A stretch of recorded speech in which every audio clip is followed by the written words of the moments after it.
Hey guys, welcome back. If you're new here, my name is Becca and today I have a book diary for Harry Potter and the Prisoner of Azkaban.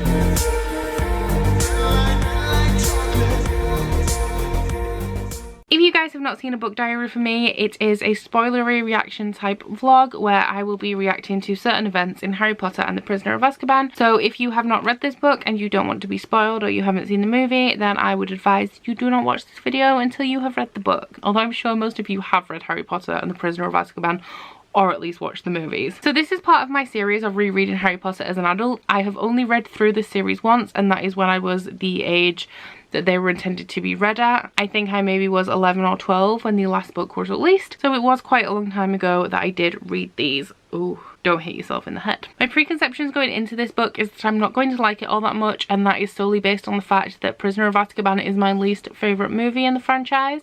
Or maybe Philosopher's Stone is. No, because that's the start of everything. First three are definitely my least favourites in the franchise, both movie and assumedly book-wise. Like, I can't really judge based on what I thought when I was 10. And that essentially is because I've watched them the most times, and also I really enjoy the darker parts of Harry Potter, which come much later on. So Harry Potter and the Prisoner of Azkaban, I say maybe my least favourite because I think I've seen that movie the most, so it's the most predictable and I'm the most bored when watching it, because I know everything that's going to happen. What I will say though is that I'm 94 pages into this and I forgot how much I really like Lupin.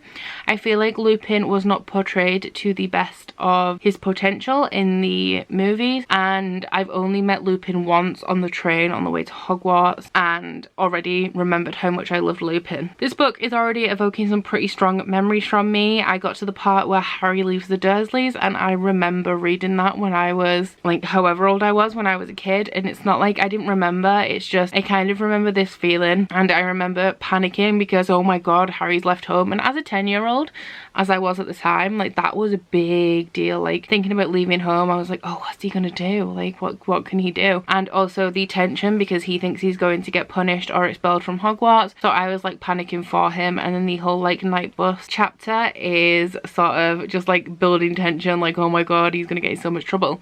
Then of course he doesn't. So I just told you my preconceptions, but then I also just said that I'm on page 94 and already I'm enjoying this more than the last two, so my preconceptions are already out of the window. One of the reasons for this is that we spent a lot more time on Diagon Alley. I've mentioned in my last two that I really liked the bits spent in Diagon Alley. I think that was my favourite chapter of the Philosopher's Stone, and as I've also said, I forgot how much I enjoy Lupin.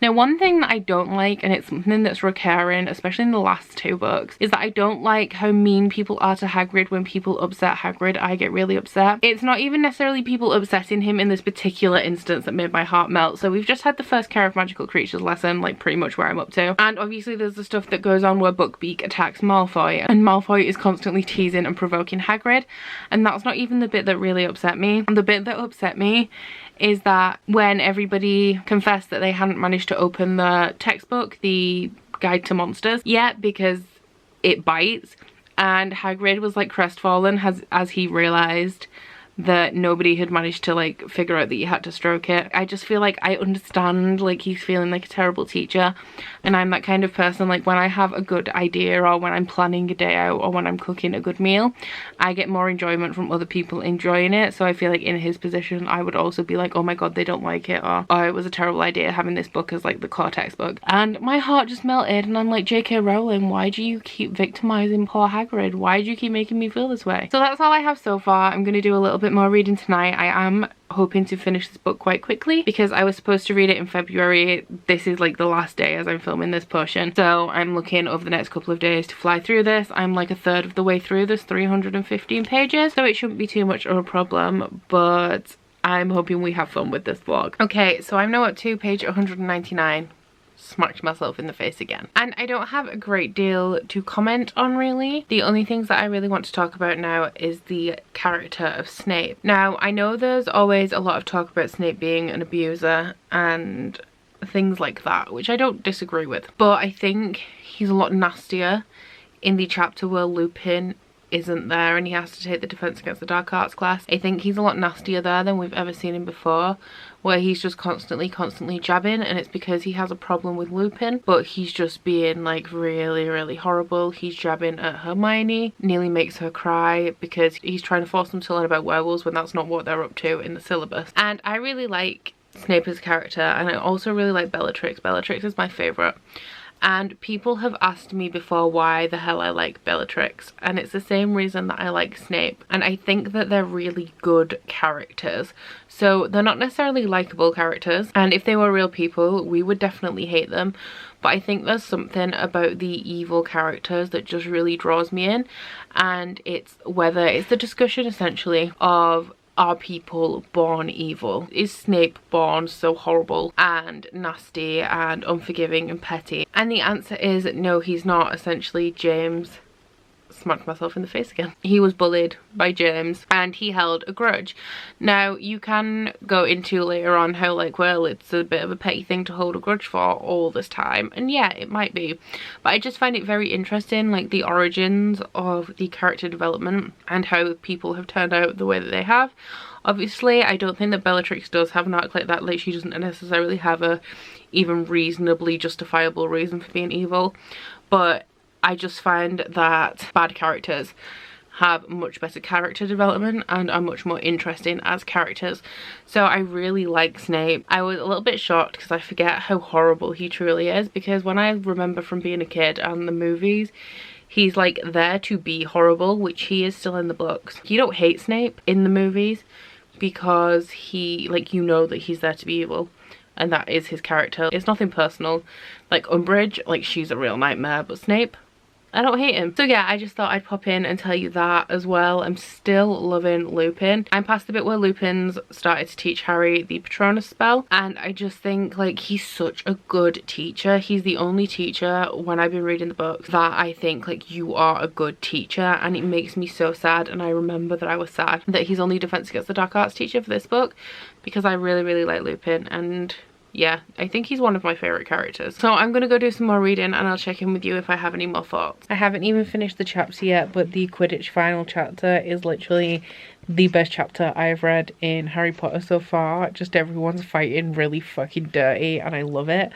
I'm up to the part where Malfoy has grabbed the end of Harry's broom to stop him from getting the snitch, and I'm loving Madam Hooch and I'm loving Lee Jordan's commentary in there. Something else I'm really loving about these books is that this is the second Quidditch chapter we've had without disaster. So the first one, there's the Dementors, and then there's 2 more after that, because I've said in my previous book diaries that Quidditch chapters are some of my favourite chapters of this book. Or this series, should I say. But every time we play Quidditch, we normally have a disaster. Like, we win the game, but there's a disaster. And I'm just loving how Quidditch heavy this book is. And yeah, this chapter is so good. So last night I finished Harry Potter and the Prisoner of Azkaban. And I've got to say, guys, I'm surprised how emotionally attached I was to this particular book in the series. Like I said at the beginning, I thought that this would be one of my least favourites. But I think that what's maybe possible is that the movie is my least favourite, but the book is actually really fucking good. So I'm gonna be real with you guys. I read the first 2 books, you may have seen the book diaries for them, and I enjoyed them kind of for what they were, and I could appreciate the story with it being such like a big part of my childhood and everyone's childhood. And the writing is quite good. Like, the first one isn't amazing, but Chamber of Secrets, like, the writing's quite good. It's all fine. But I was kind of bored, and I think it's because I know the storylines of them, and there wasn't much extra that you don't get in the movies, and it wasn't particularly interesting or emotionally impactful to me. Whereas this one I really loved. I found in the other 2 I was getting quite bored when you get to the last like maybe 50 or so pages, and then everything's starting to come together, because I've noticed that with these books, like, the plot only gets going, like the actual events of the book only happen in like the last 80 pages, and I was just like, okay, I just want this to be over. But this, I thoroughly enjoyed every single page, and I love Lupin so much, and I was upset, as I always have been, when he leaves, and Sirius, and the fact that Harry thinks that he's going to be able to go live with him and his name's going to be cleared, and then it all just fucks up. I believe that people have problems with Sirius being Harry's main father figure and say that to some degree he's using Harry just as much as Dumbledore is, but that isn't evident in this book. I'm just like, what the fuck is wrong with you, J.K. Rowling, that you bring in these 2 awesome figures in Harry's life and then they both have to leave he has to go back to the Dursleys. Lupin doesn't get to teach at Hogwarts, so he doesn't have like a strong role model there. And I'm like, why couldn't you just let Harry have just a little bit of happiness? Because if you think about it, going on in the series, there's a death in every single book, and when the ending happens and it's a happy ending,